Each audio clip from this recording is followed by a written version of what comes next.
Eu vivo de dividendos. Eu ganho entre 80 e 100 mil reais por mês de dividendo. Eu migrei para a geração de renda perto de atingir o primeiro milhão, e esse primeiro milhão me permitiu atingir a independência financeira. O que eu ensino para os meus alunos que é até uma formulazinha que eu falo, quanto você precisa ter de patrimônio? Sei lá, eu quero 5 mil reais por mês, então você consegue 5 mil reais por mês.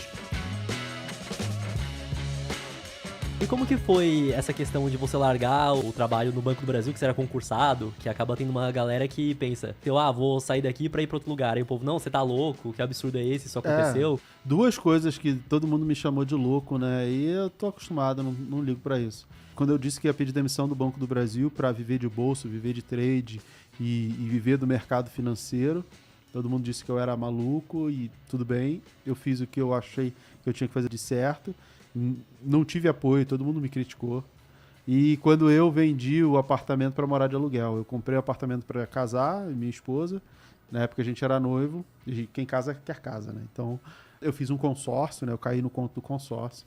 Aí eu vi que não dava certo, isso há, 15, 18 anos atrás. E aí eu vi que não dava certo, cancelei o consórcio, fiz um financiamento, comprei o imóvel. E assim, eu passei a entender, estudar, me dedicar a entender os ciclos econômicos, que é o grande segredo, né, dos investimentos, é você entender dos ciclos econômicos. E o ciclo imobiliário, ele acompanha o ciclo econômico. Uhum. Então, se a taxa de juros está alta, imóvel está barato. Se a taxa de juros está baixa, imóvel está caro. E aí eu peguei e vendi o imóvel que a gente tinha comprado. Ia ter Copa do Mundo no Rio de Janeiro, final da Copa no Rio de Janeiro, ia ter Olimpíada. Eu falei, tá super inflacionado, eu vou vender. Tinha uma inflação que estava mascarada, início do segundo governo Dilma. E eu falei, isso aqui vai estourar daqui a pouco, eu vou vender, e vendi, consegui vender no auge. Então, essa venda, vendeu o apartamento para morar de aluguel. Minha esposa não queria, a gente quase separou, todo mundo me criticou, mas eu falei, eu fiz tanta conta, planilhei, porque assim, não é uma decisão emocional, é uma decisão racional, tudo que eu faço é muito racional. Eu planilhei, eu criei tabelas, projeções, matriz de sensibilidade do que poderia acontecer, fiz tudo, igual eu faço para avaliação de investimento, valuation de empresa, a gente tem que fazer tudo isso, né? Então eu falei, a melhor coisa é vender. Mas foi difícil, todo mundo me chamou de louco. Uhum. Mas o que eu sempre fiz? Eu fiz o que eu acho que é certo. Porque se eu fizesse o que as pessoas falam que eu deveria fazer, eu tava lá na favela até hoje. Uhum. Se eu fizesse aquilo, eu tava lá, igual todo mundo tá lá até hoje. Eu faço o que eu acho que eu tenho que fazer, eu acho que é certo. E eu procuro estudar muito para tomar decisões racionais, mas eu faço o que eu acho que eu tenho que fazer. Que faz total sentido, que qualquer coisa que você vai fazer na vida, vai todo mundo palpitar, vai querer falar. Sim. Só que é aquilo, essas pessoas muitas vezes não tá no lugar que você quer chegar e não tem a experiência necessária para realmente dar um conselho mais assertivo. Quando eu falo para você, quando eu falo pro público, eu falo alguma coisa assim, você tem que fazer isso, eu nunca digo que você tem que fazer isso. Assim, eu, com a minha experiência e com o meu histórico de vida e com as minhas oportunidades e opções, eu tomaria essa decisão. Mas cada um é cada um. Não existe a melhor solução para nada. Porque para você concordar 100% comigo, você tem que ser pai de 2 meninas, tem que torcer pro Flamengo, tem que gostar de feijoada. Que sou eu. E aí, se eu falar isso, a galera que é palmeirense, que é corintiana, todo mundo vai ficar desesperado. Pô, então nunca vou ser independente, nunca vou ser rico, nunca vou fazer isso, porque eu não sou assim. Essa é a minha realidade, é como eu construí. Eu tenho uma série de experiências, mas cada um tem as suas particularidades. Então, eu digo que não existe uma fórmula mágica que serve para todo mundo. Cada um vai construir o seu caminho à sua maneira. Tem gente que quer fazer uma coisa, tem gente que quer fazer outra. Para muitas pessoas, quando eu falar assim, eu vendi o apartamento para morar de aluguel. Para muita gente, isso é o fim do mundo. A pessoa prefere trabalhar a vida inteira e ter o seu imóvel próprio, porque aquilo ali para ela é mais importante. Mas você vai ter que trabalhar a vida inteira, você nunca vai atingir a independência financeira. E tá tudo bem para essas pessoas. E eu não tenho como dizer que tá errado. É o que faz bem para aquela pessoa. O importante é que todo mundo se sinta bem. Mas acho que o importante é ela entender as possibilidades que ela tem para percorrer, né? Porque às vezes ela nem sabe que existe essa possibilidade e pelo fato de não saber que existe, ela não vai trilhar esse caminho, né? Cara, você tocou num ponto muito importante. Eu tenho uma amiga minha lá do Rio que eu falei para ela, se fosse você, vendia essa casa que seu pai construiu, investia para ter uma vida mais tranquila. Ela, não, mas eu não tenho coragem de fazer isso. Eu falei, não tem problema. você precisa ter a consciência, que foi o que você falou, das possibilidades. Então, você tem que ter a consciência que você vai trabalhar 20 anos a mais da sua vida por conta dessa decisão. E tá tudo bem. Se você está consciente das possibilidades e o caminho que você escolheu, tá ótimo. O que não pode é passar 20, 30 anos, ai meu Deus, não sei o quê, devia ter feito isso. Não, você tem que ter o conhecimento de todas as possibilidades e aí sim você escolher aquilo que te faz bem, que te deixa mais confortável. Exatamente o que você falou. E outro ponto que eu vejo é que o brasileiro é muito mal educado financeiramente. Então, a pessoa, quando tem um imóvel próprio, ela tá com o patrimônio dela imobilizado, ela não vai ter a possibilidade de fazer besteira com esse dinheiro.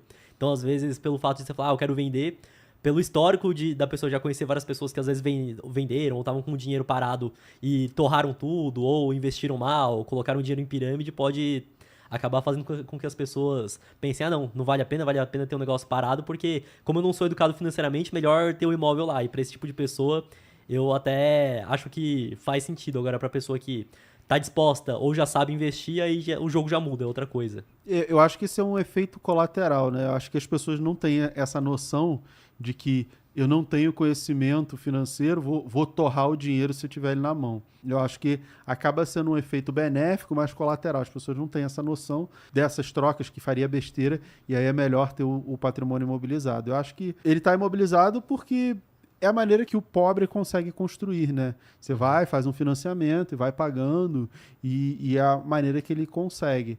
Mas acaba sendo um efeito benéfico e positivo ter o patrimônio imobilizado se a gente vê que, sei lá, uma porcentagem significativa da população gasta dinheiro com aposta esportiva.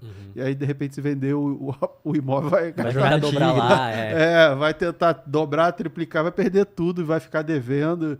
Então, ter o patrimônio imobilizado para essas pessoas acaba sendo até uma segurança, né? Uma defesa para ela. E outro ponto interessante também é que muita gente considera o imóvel como se ele fosse um ativo que tem uma valorização linear. Então, comprou, só valoriza.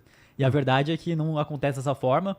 Óbvio que no longo prazo a tendência é que se valorize, muito por conta da inflação também, mas no curto prazo ele vai variar, vai tanto se valorizar quanto desvalorizar. Só que o principal ponto é que não tem um reloginho falando quanto é que vale seu imóvel todo dia para ela ficar, não, agora vale mais, agora vale menos. É diferente dos fundos imobiliários que você consegue olhar ali todos os dias, todos os minutos, né, quanto vale a sua cota, e acaba tendo até uma variação fora da realidade, né? Fora de um preço racional, muitas vezes, ou exagerado para mais ou para menos. O imóvel, ele também tem essa mesma variação, só que você não consegue medir. Sei lá, seu vizinho vendeu o imóvel há 6 meses atrás, é a referência que você tem. E o imóvel, ele vai variar junto com o ciclo econômico, né? Taxa de juros é o que vai mandar. E é o que você falou, no longo prazo, que a única coisa que a gente espera de um imóvel é que ele corrigir a inflação. Os estudos que a gente tem aí de 100 anos de mercado americano, que é o que a gente tem mais tempo, eles mostram isso, que no fim das contas o imóvel ele só corrige a inflação. Não teria muito por que ser diferente, isso falando de um mercado de uma maneira geral, porque por que vai valorizar muito mais? Ah, não, porque construir um metrô do lado da minha casa... Cara, é uma coisa muito específica. A gente não está falando do mercado em si. Se você tem lá um terreno que valorizou para construir o metrô do lado, é uma coisa específica. Não dá para acreditar que todo mundo vai conseguir comprar um terreno do lado do lugar que vai construir o metrô, né? Achar que o Brasil inteiro vai ser assim, todo mundo vai ter essa oportunidade, é ser muito simplista. Por isso que a gente sempre fala do mercado, né? O mercado, em geral, mercado imobiliário, normalmente, vai corrigir apenas a inflação. E é o que você vai esperar. Você não vai esperar nada além disso. Por isso que a melhor coisa do mercado imobiliário é comprar barato e vender caro. Comprar no ciclo de baixa, que é quando os juros estão muito altos, e vender no ciclo de alta, quando os juros estão muito baixos. Geralmente as pessoas fazem o contrário. Quando o juro cai, é que as pessoas querem comprar, e quando o juro sobe, ninguém quer comprar. E até por isso que o preço muda, né? Exato, né? Porque, por exemplo, o juro tá baixo, todo mundo consegue uma taxa de financiamento baixa. Então não vai querer comprar, a demanda vai subir, o preço sobe. Exatamente. Mesma coisa quando o juro estiver alto. Não, que agora eu não consigo pagar a parcela mais, não coube no bolso, aí, consequentemente, as pessoas não compram, o preço acaba ficando mais... E aí, você falou de parcela caber no bolso, isso é importante, porque quando o juro tá alto, para a parcela caber no bolso, os vendedores de imóvel, o que eles têm que fazer? Reduzir o preço do imóvel para a parcela caber no bolso. E aí, aquela mesma parcela cabe no bolso com juros mais baixos, permite o vendedor aumentar o preço do imóvel. E aí vai acabar sendo a mesma parcela. A diferença está na taxa de juros. Exato, então você consegue subir o preço do imóvel e aqui, quando o juro está alto, você tem que diminuir o preço do imóvel. Então, a gente tem oferta, demanda, e isso vai balizar o mercado. E aí, obviamente, quem tem o dinheiro para comprar à vista consegue, quando os juros estão altos, o preço do imóvel vai cair, aí ele consegue comprar à vista, porque para ele não importa o financiamento, porque ele vai estar com dinheiro para comprar à vista. Eu fiz isso em 2022, o juros estava nas máximas, eu falei para todo mundo, falei publicamente, falei para os alunos, falei em live, falei no YouTube da Me Poupe, falei, eu vou comprar porque eu surfo esse movimento do mercado, eu faço isso há muito tempo, eu entendo, eu estudo, e aí eu vou comprar. E de lá para cá acho que já se valorizou uns 40%, 30% o imóvel. E eu vou esperar mais 1, 2 anos, talvez 3, e vou vender ele valorizado ali. A expectativa é que até o final desse ano a Selic deve cair, saiu o Boletim Focus hoje, deve cair até uns 9% e final do ano que vem até uns 8,5%. Então, final do ano que vem acho que já pode ser um período interessante para venda, porque depois disso não tem muita expectativa de queda de taxa de juros. Eu já estou pensando em vender. Quando o pessoal está começando a pensar em comprar, eu já estou pensando em vender. E quando você vendeu lá em 2014 e vendendo agora no que vem, como que você faz para alocar o dinheiro desse imóvel? Você tem alguma estratégia específica para esse dinheiro novo entrando? Como funciona? Assim, não, porque não é um valor tão significativo do meu patrimônio. Então, eu aloco como eu aloco qualquer outro valor de movimentos financeiros que eu vou fazer. E o meu grande objetivo é a geração de renda. Eu vivo de dividendos. Eu ganho entre 80 e 100 mil reais por mês de dividendo. Então, a minha alocação é sempre voltada à geração de renda via dividendos. Esse é o meu grande objetivo. Então, se eu tiro dali para morar de aluguel, vou alocar em geração de dividendos. Claro que geração de dividendos, pensando em ativos que vão se valorizar para eu também surfar esse movimento de valorização desses ativos que também me pagam dividendos. Então, tá sempre uma coisa ligada à outra. E essa sempre foi a sua estratégia ou você foi mudando ao longo do tempo? Foi mudando ao longo do tempo. Eu migrei para a geração de renda quando eu consegui ter um patrimônio minimamente razoável, quando eu estava perto de atingir o primeiro milhão, eu e minha esposa construindo patrimônio.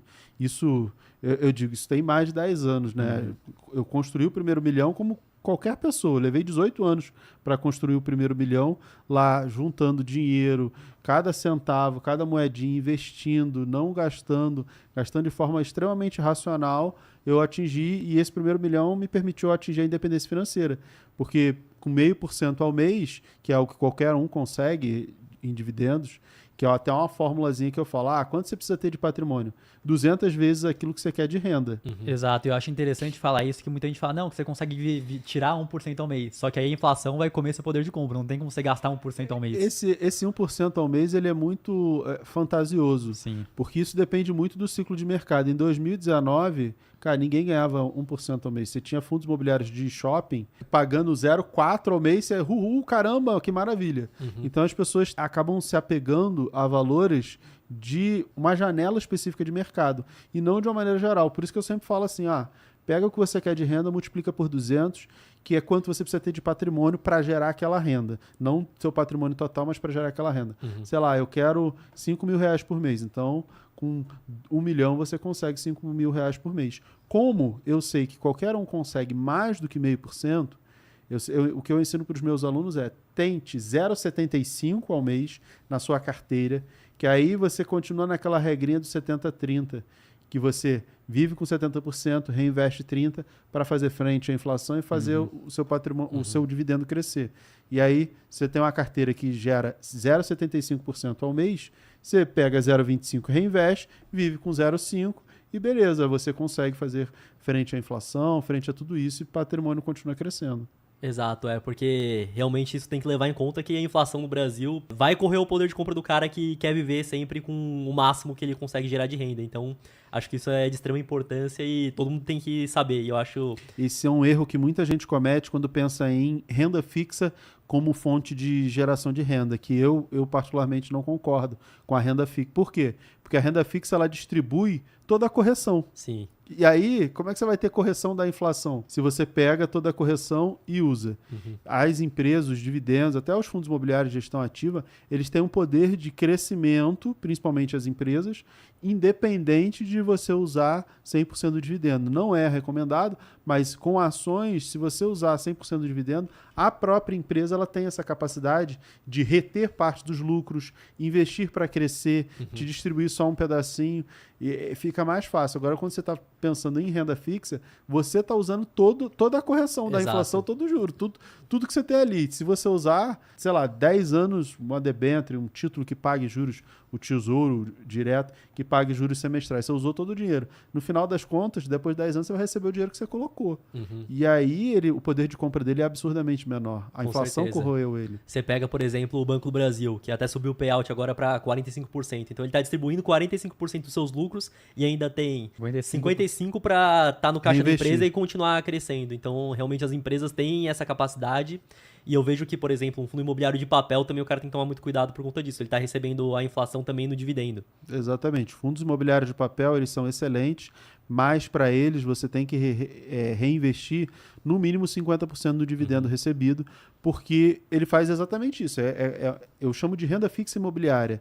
Ele está te distribuindo a correção monetária, o juro. Se você usar todo o juro, chega lá na frente, ele, em teoria, não deveria ter nenhum valor além daquilo que você botou de início.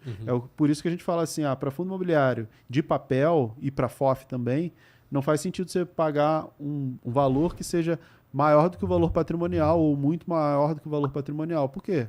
Porque ele não tem como valer aquilo ali. Então, o PVP tem que ser até 1. Exato. Abaixo de 1, você está pagando com algum desconto ou não, né? Mas é mais fácil essa métrica. Mas acima de 1 você já está pagando ágio, já está ficando caro. Não tem muita coisa que justifique. Mas o gestor pode fazer troca das CRIs, ganhar no ágio.